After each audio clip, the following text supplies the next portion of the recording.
nous voilà vraiment mal barrés.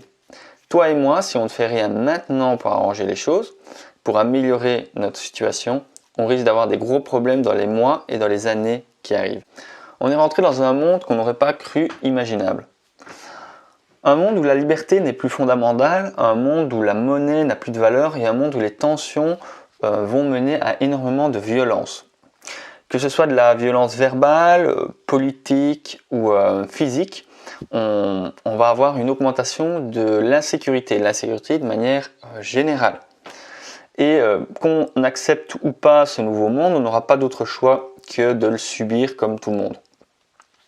Dans cette vidéo, je veux partager un petit peu ma vision du présent et de l'avenir de la Belgique et de la manière dont les Belges vont vivre cet avenir que j'imagine mais que tu vas voir n'est vraiment pas loin de la réalité. À travers la crise économique qu'on traverse, dans ce nouveau monde, tu vas voir l'État essayer d'intensifier son pouvoir et son contrôle sur toi, sous prétexte de ton bien évidemment. D'accord ? Après, c'est bien marrant que ce soit sur ton bien parce que est-ce que l'État lui-même et Dieu, quoi. Il peut estimer que ce qui est bon pour toi, ce qui est pas bon pour toi, tout le monde, pour moi, tout le monde est différent, tout le monde a des besoins différents, a des envies d'évolution et de vie complètement différentes. Donc, en quel cas est-ce que l'État se donne le droit de savoir ce qui est bon ou ce qui est mauvais pour toi, d'accord ? Il peut dire ce qui est acceptable dans une société, ce qui est acceptable comportement pour pouvoir vivre ensemble, mais en aucun cas ce qui est bon pour toi ou ce qui est mauvais pour toi.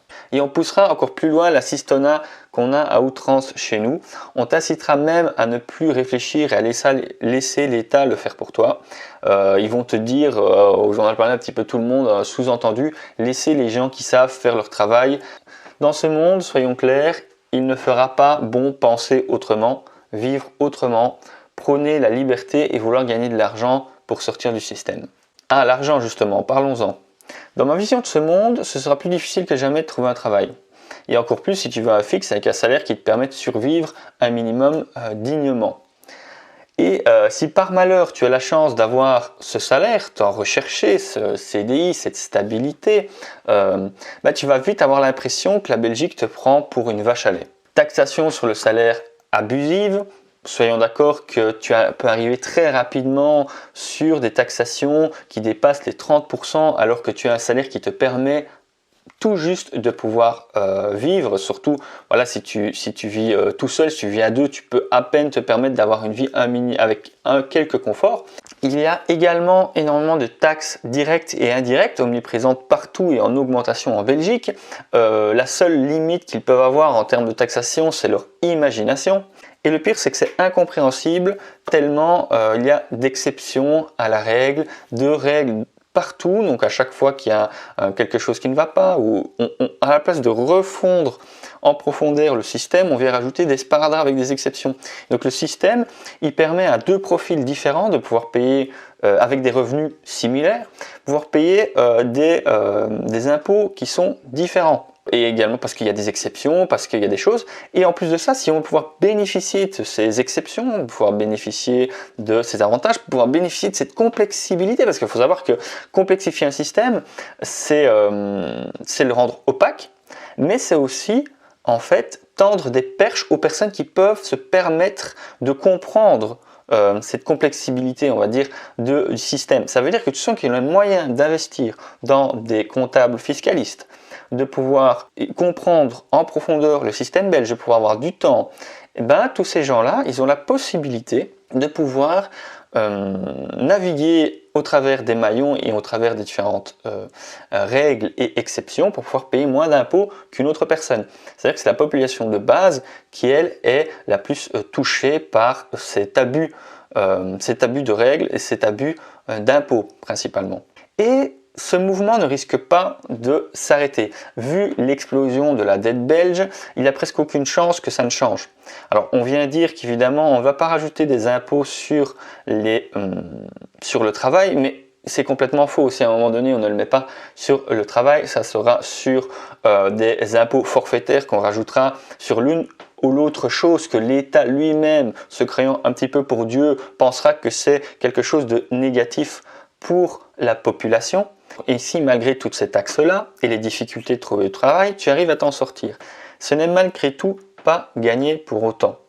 Imaginons que tu arrives à épargner. Tu vas vouloir devenir propriétaire, ce qui va te permettre de constituer un patrimoine immobilier long terme.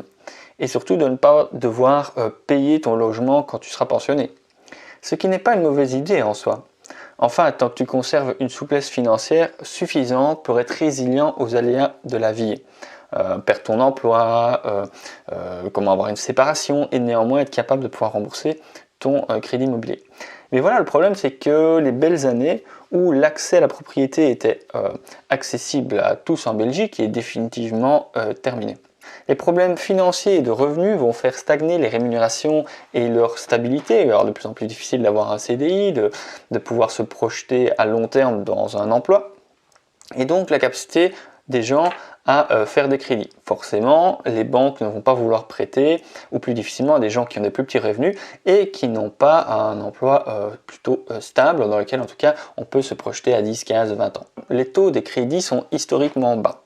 Les crédits hypothécaires donc, sont de l'ordre de moins de 1% pour certains, bon, en tout cas c'est rarement au-dessus de 2%, et en fait ils ne peuvent plus diminuer des masses, hein. On ne peut pas à un moment donné donner l'argent gratuitement et tous les ans augmenter l'argent. Donc les taux d'intérêt ils ne peuvent pas être négatifs. Et donc du coup ce qui se passe c'est que c'est pas demain, c'est pas dans un an spécialement, vu ce qui est en train de se passer avec les banques centrales et ça, mais ce qui est certain, c'est qu'à moyen long terme, les taux d'intérêt ne peuvent faire que de monter.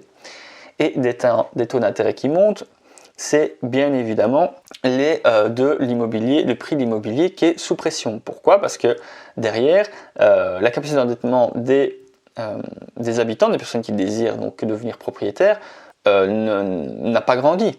Et donc forcément, l'argent tous les mois qui peuvent être capables de mettre pour acheter quelque chose est le même. Et donc forcément, s'il y a une plus grosse part du remboursement qui part dans le reste d'intérêt, il y a une plus petite part qui va dans le remboursement du capital de la maison. Et donc forcément, les prix de l'immobilier vont être sous pression. On va obtenir des pensionnés de plus en plus pauvres. Les pensions vont être de plus en plus difficiles à être payées, etc.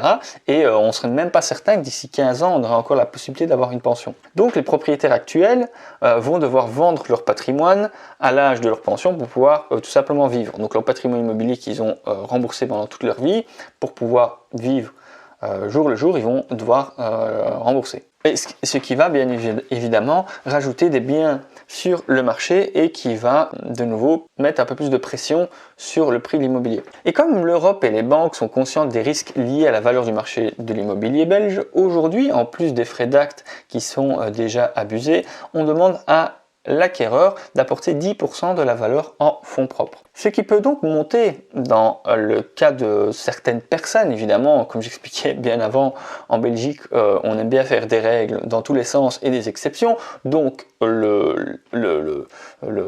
la règle principale en fait ne s'applique quasiment que lorsque pour certaines personnes qui sont en fait les exceptions. Donc on peut donc monter jusqu'à 23% de fonds propres, donc d'épargne à devoir payer, en fait, qu'on doit apporter pour pouvoir donc acquérir un bien immobilier. Alors bien sûr, la partie qu'on met dans le bien immobilier, en fait, on ne fait que transporter de l'argent d'un compte dans des briques, donc quelque part on ne perd pas l'argent, mais on doit quand même l'avoir pour pouvoir faire l'achat. Et le reste, ça part dans des frais d'acte d'achat, dans des taxes immobilières, enfin dans tout ce que la Belgique demande de payer pour pouvoir acquérir un bien immobilier. Donc l'accès à la propriété va être de plus en plus difficile et être uniquement accessible à aux familles en fait les plus aisées. Mais ok, imaginons que voilà, ces difficultés-là, tu arrives à passer au travers. Donc tu viens d'une famille aisée, tu es salarié, tu as réussi à acheter une maison que tu rembourses tous les mois. Maintenant, tu arrives encore à épargner, donc tu veux pouvoir investir. Alors tu veux investir ou pour améliorer ton propre confort actuel, ou en tout cas pour un projet peut-être moyen terme, quelque chose comme ça, ou tu veux préparer ta pension ou investir pour tes enfants, mais tu ne connais rien. Donc qu'est-ce qu'on fait? La majorité des gens, tu vas à ta banque, évidemment, hein, pourquoi est-ce qu'on irait voir ailleurs? Tout le monde, c'est là qu'il y a ton argent, donc c'est là que normalement on prête de l'argent et ils savent bien quoi faire de ton argent. Donc tu vas à la banque. À la banque, tu vas dire que tu épargnes tous les mois et que tu as un capital que tu veux faire investir pour qu'il fasse des petits, comme on dit, hein, qui ne servent pas à rien sur un compte. Et là, la banquière, quand tu lui dis ça, elle sourit, elle dit « j'ai exactement ce qu'il vous faut ». Elle sort des mots savants comme épargne pension, défiscalisation, crédit énergie, PLCI, compte épargne, compte à rendement bloqué, crédit coup de pouce et j'en passe. Et comme ça semble compliqué et que la finance ne t'intéresse pas plus que ça, bah oui, toi tu veux juste faire fructifier ton argent et que tu penses un petit peu à comment t'aider pour l'avenir. Tu demandes qu'elle simplifie en quelques mots pour guider vers quoi tu pourrais aller, quoi. Elle te dit que plus tu bloques ton argent et plus le produit est complexe à long terme, plus tu obtiens des bonus et moins tu paieras d'impôts. Alors tu retiendras dans toute la conversation avec un grand sourire les mots bonus et moins d'impôts. C'est évidemment ça qu'on veut. Tu signes donc rapidement tous les documents pour payer le plus rapidement possible moins d'impôts. Quand il pense, c'est vrai que voilà, quelqu'un de normal, il se dirait il faudrait être fou de ne pas faire ça. Hein. L'État est vilain, il nous prend déjà une très grosse part de ce que l'on gagne sur à peu près tout ce qu'on fait. Hein. Et alors pourquoi se priver lorsqu'on pourrait diminuer les prélèvements de l'État, donc diminuer les impôts officiellement à la banque grâce à son épargne. Mais c'est sans compter que l'État belge est bien plus vilain que ce que tu ne pourrais croire, et surtout qu'il ferait tout pour avoir ton argent même sans que tu t'en aperçoives. Ce que tu ne sais pas, c'est que tu viens de donner tout ton argent à la Belgique pour qu'elle puisse payer les intérêts de ses autres créanciers. Hein, bien sûr, c'est pas quelqu'un qui investit et qui gagne des bénéfices, non, la Belgique ne fait que de faire des crédits pour pouvoir rembourser d'autres crédits et pour chaque fois s'endetter encore plus. Et que donc ton argent est dans la dette d'un pays qui ne sera jamais capable de rembourser tous ses créanciers. Sans oublier que ton argent, maintenant, est bloqué et que tu mourras peut-être avant d'en voir la couleur. Alors bien sûr, tu en retires quelques petits avantages. Tu vas peut-être pouvoir diminuer légèrement les impôts, la base imposable que tu vas devoir, donc les impôts que tu vas devoir payer cette année. Tu vas être tout content, mais tu vas récupérer, je sais pas, disons, allez, maximum 30%. Si tu es gentil, et ça dépend quel produit tu as pris, évidemment.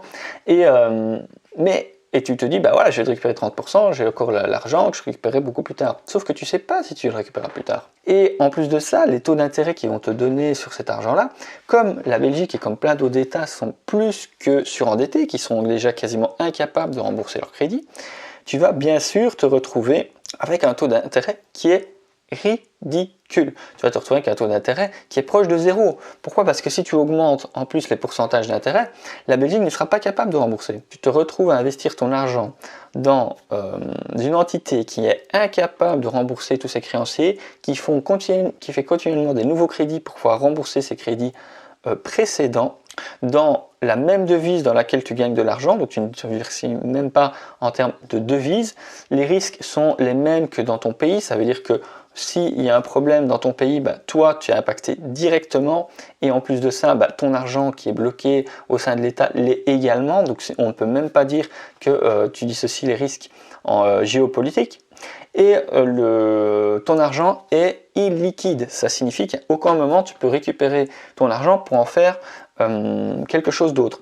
Alors bien sûr, je simplifie extrêmement dans la vidéo et la petite histoire parce que c'est ce que la majorité des gens font, mais comme l'expliqué tout à l'heure, il y a des petites lignes et des petits détails dans tous les différents contrats. C'est comme par exemple les comptes épargne. Les comptes épargne, c'est la même chose, un compte épargne.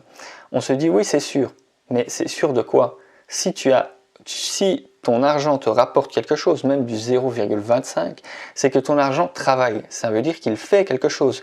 Et s'il fait quelque chose, il y a toujours des risques. Tu regardes sur la route à gauche, à droite, tu vois pas de véhicule qui passe, tu traverses le passage pour piétons. C'est pas pour ça qu'il peut pas avoir quelqu'un qui arrive à 150 dans ta petite rue et qui vient pas t'écraser. Même en prenant tous les risques possibles et imaginables, le risque, il existe. Et il faut bien être conscient de ça. Et personnellement, investir dans l'obligation belge et dans tous les produits défiscalisés en Belgique, c'est une énorme erreur pour moi stratégique. Je ne voudrais pas prêter de l'argent à quelqu'un qui ne sait pas le gérer et qui sait encore moins être capable de pouvoir rembourser les personnes à qui il le doit. Mais bon, n'aie crainte, c'est pas grave. Malgré tout ceci, j'ai une bonne nouvelle pour toi. Si tu tiens assez longtemps, que tu survis financièrement à tout ça, que tu arrives quand même à évoluer, que bon, il n'y a pas de problème. La crise communautaire et économique va diviser le pays, et nous les Wallons, on va être, donc ça va être divisé, donc on va devenir un truc, et on sera accueillis bras ouverts en France. Donc là, il n'y a pas de problème, on sera accueilli en France et c'est bien connu, la France est bien différente en termes de fiscalité et de règles et de gestion monétaire qu'en Belgique. Ciao ciao!